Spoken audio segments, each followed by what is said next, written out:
Dans cette vidéo, on va proposer quelques éléments d'introduction à la macroéconomie de long terme, et ce qu'on appelle aussi la macrodynamique. Cette macroéconomie s'intéresse à la croissance, mais elle ne s'intéresse pas à la croissance conjoncturelle. La croissance conjoncturelle, c'est ce qu'on a étudié quand on a étudié les mouvements de AD et de AS à court terme. C'était dans un cadre économique de court terme dans lequel le stock de capital, qui est noté grand K, était fixe, K bar. Il n'y avait que les quantités de travail qui pouvaient évoluer, et comme les quantités de travail étaient les seuls ajustements possibles pour les entreprises afin d'augmenter la production, eh bien on avait un lien direct qu'il y avait entre d'un côté l'équilibre macroéconomique qui fixait le PIB et de l'autre le chômage, puisque le chômage c'est dépendant des quantités embauchées.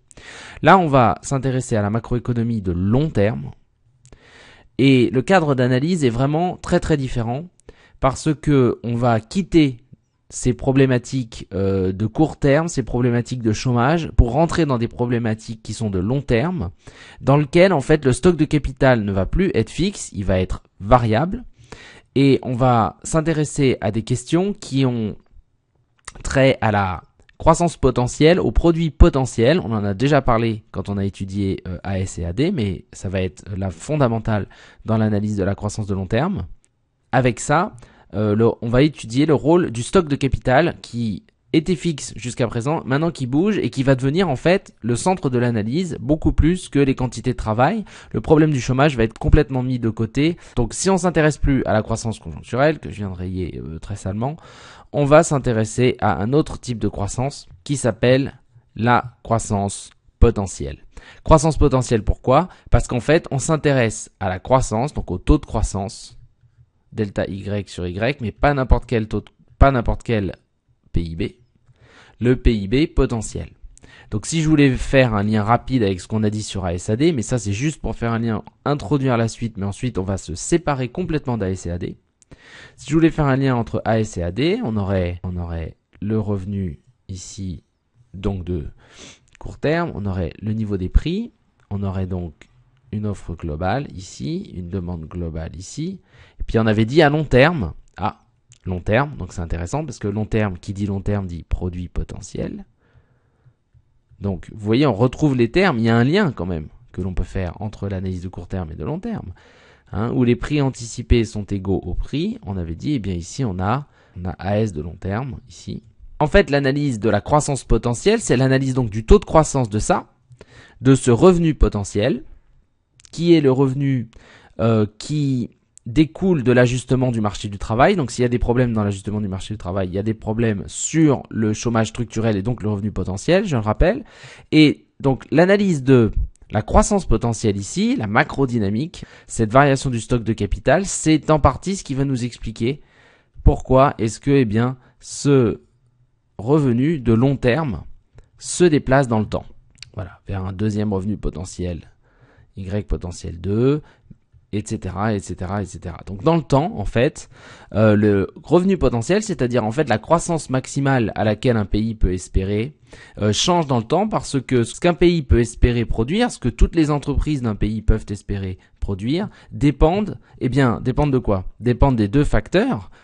Si on reprend la fonction de production des entreprises, de toute macroéconomique, c'est-à-dire la fonction de production de toutes les entreprises d'un pays, c'est une fonction de quoi? C'est une fonction des quantités de capital et des quantités de travail. Sauf que maintenant, notre stock de capital ici, il est plus fixe, il est variable. Et comme il est variable et qu'il va augmenter, ça va augmenter le revenu que peut fabriquer une entreprise avec une certaine quantité de travail. Et si on introduit également un autre paramètre important qui va être la croissance du facteur travail.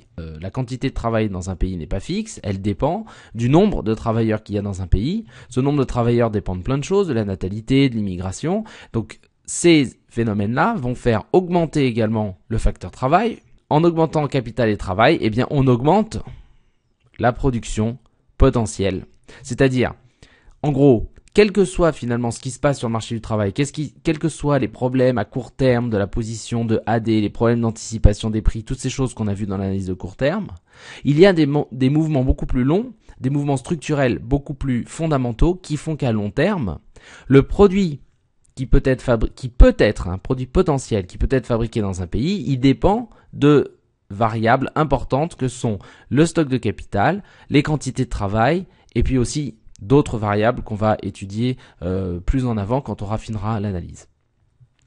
Alors, trouvé sur Wikipédia, très rapidement en tapant le terme 30 glorieuses, j'ai trouvé dans le Wikipédia des 30 glorieuses un graphique qui est très intéressant puisqu'il vous montre justement les différences d'analyse entre finalement la notion de croissance conjoncturelle et la notion de croissance potentielle. Si on regarde ici, vous voyez ce qui est en bleu là, c'est le taux de croissance du PIB. Alors vous voyez, pour chaque année, 1950, 51, 52, 53, 54, etc., jusqu'en 2010, on a le taux de croissance du PIB. Donc on voit que, par exemple qu'entre 50 et 53, hop, le taux de croissance du PIB passe de 8% par an, wow, beaucoup, hein, à 3% par an. Donc vous voyez, il y a une décélération de la croissance, et puis la croissance s'accélère, etc.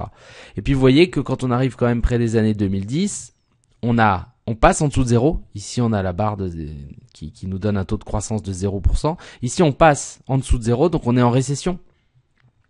Autour de 2010, c'est les subprimes, la crise des subprimes. Ici aussi, on a une période de récession. Si vous voyez, on va être en 74, ça va être les conséquences du choc pétrolier. Qui a été une autre crise, on va dire, là encore, de problèmes de court terme, une crise avec un changement dans les conditions de AS et aussi un changement dans AD qui a fait que, eh bien, vous voyez, on est passé en 73, 4,5% de croissance, vous voyez, à moins 1, donc une récession de 1% en 75.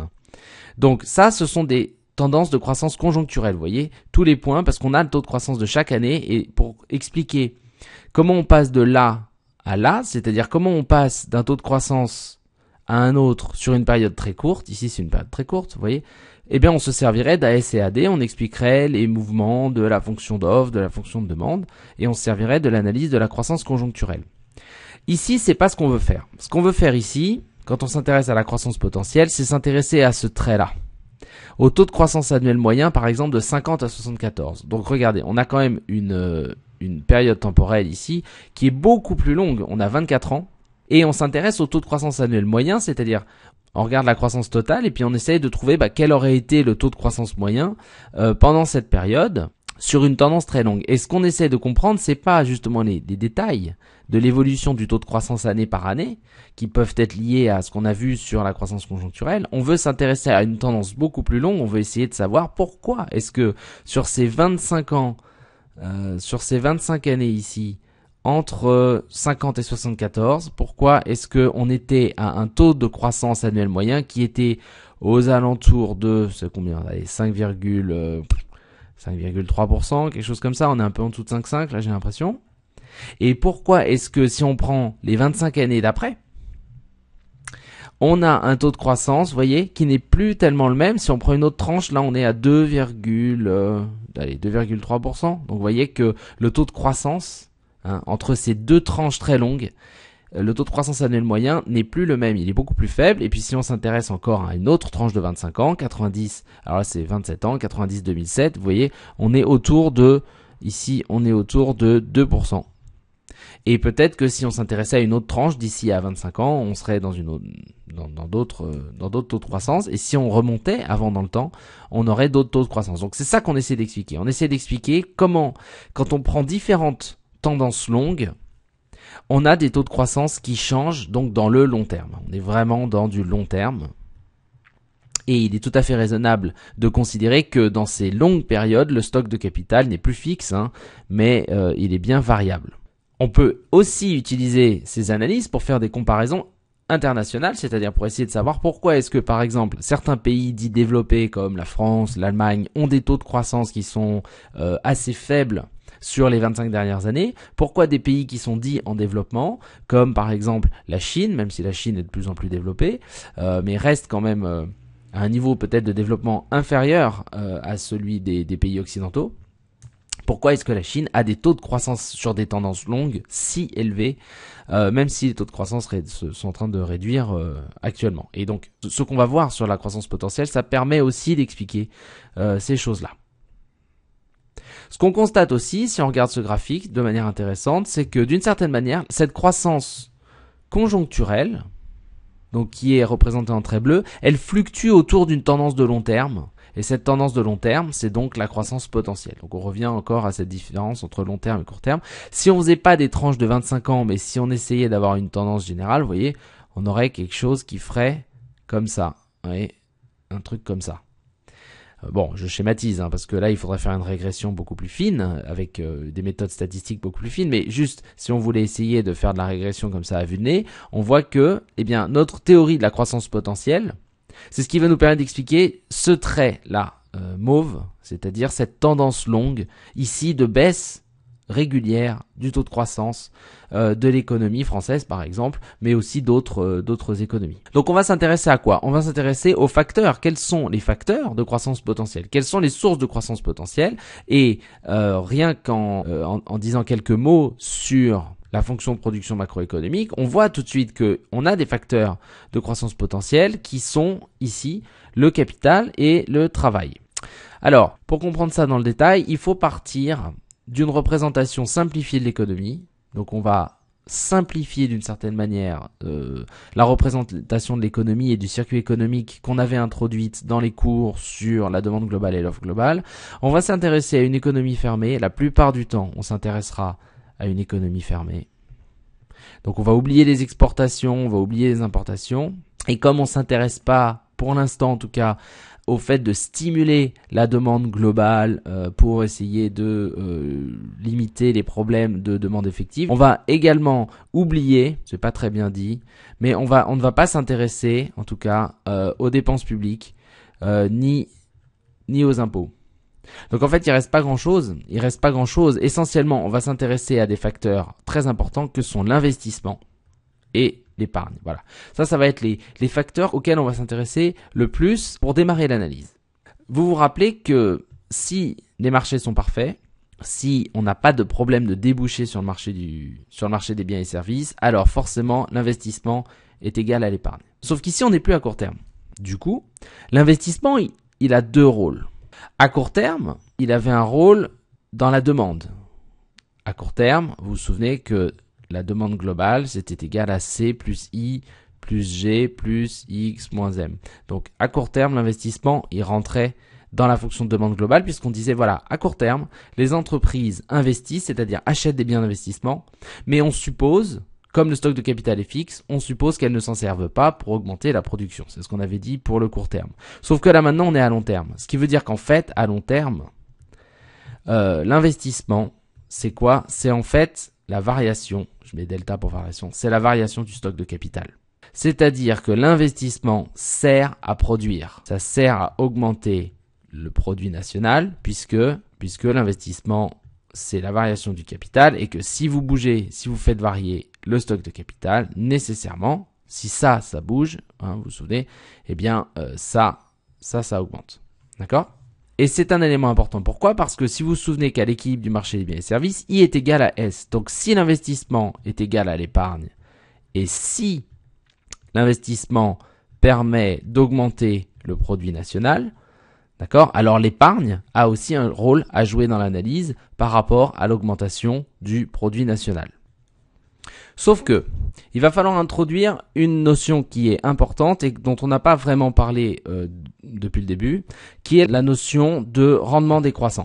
Alors, la notion de rendement factoriel décroissant, qu'est-ce que ça veut dire ? En fait, ça veut dire que les facteurs de production ont une productivité marginale décroissante. Donc, on a deux facteurs de production.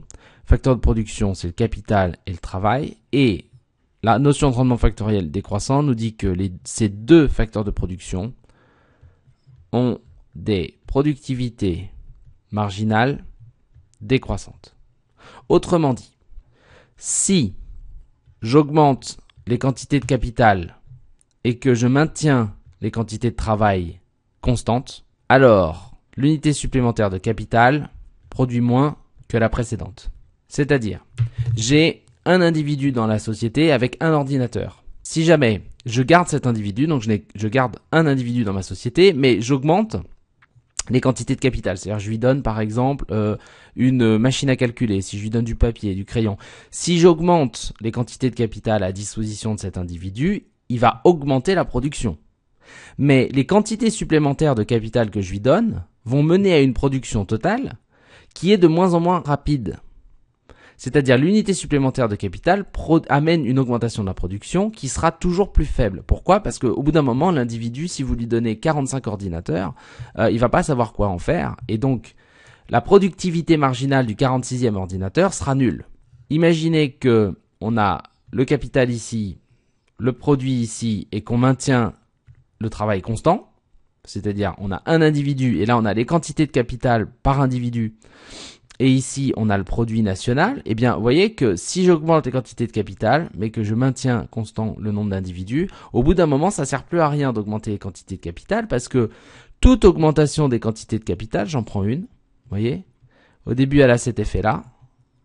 Mais si j'arrive, je prends la même augmentation des quantités de capital, mais plus loin, ici.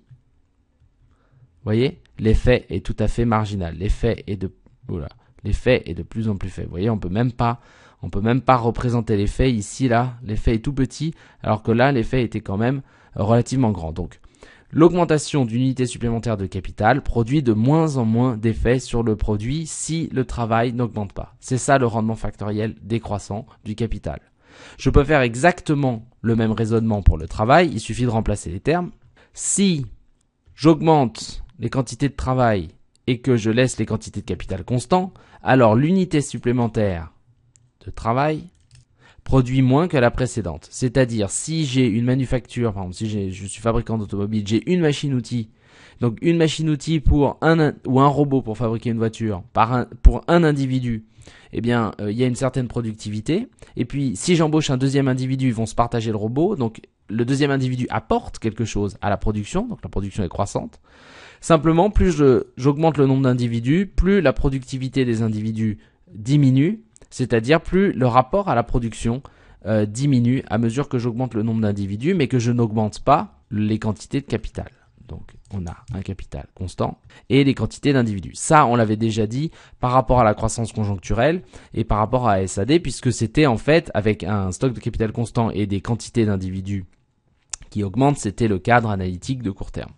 Bien, donc, ce qui est important de comprendre quand on s'intéresse aux déterminants de la croissance, c'est de bien comprendre qu'on a deux facteurs importants qui sont le capital et le travail, et que ces facteurs-là ont des rendements factoriels décroissants, c'est-à-dire leur productivité marginale est décroissante. Si je ne fais qu'augmenter le capital, au bout d'un moment, le supplément de capital n'apporte rien à la production ou apporte vraiment très très peu.